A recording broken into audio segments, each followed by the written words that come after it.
চেষ্টা করছি সারা রাজ্যে ক্লাইমেট চেঞ্জকে নিয়ে একটা সচেতনতা আনে এবং মিটিগেশন যে ব্যাপারটা হচ্ছে এটা কমানো।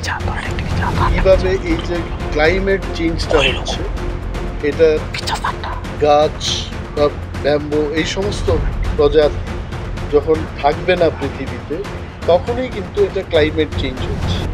তো এইটাকে যেন সুস্থভাবে ত্রিপুরাতে আমরা লাগাতে পারি, বাঁচাতে পারি এবং আরও বেশি করে যদি বাঁশ চাষ করা যায় ত্রিপুরায়, তাতে আমাদের মনে হয় ক্লাইমেট চেঞ্জকে মিটিগেট করা যায়। তো অ্যাডাপ্টেশন তো আমরা করছি, কিন্তু অ্যাডাপ্ট করে কিন্তু সব কিছু হবে না। Mitigation is also very important.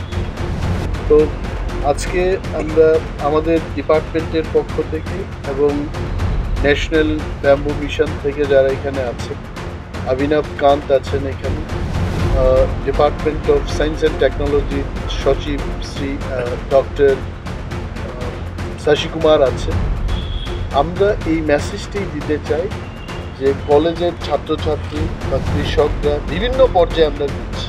কিছুদিন আগেও আমরা কলেজ অফ এগ্রিকালচারে গিয়ে কৃষকদের সাথে আলোচনা করেছি এবং অনেকগুলো জায়গায় এই আলোচনা হবে। আজকে ইউনিভার্সিটির স্টুডেন্টরা থাকছে, কলেজের স্টুডেন্টরা থাকছে, তাদেরও জানা উচিত যে ক্লাইমেট চেঞ্জকে কী করে মিটিগেট করতে হবে। এই বিষয়ে আজকে আমাদের একটা কর্মশালা। Department meeting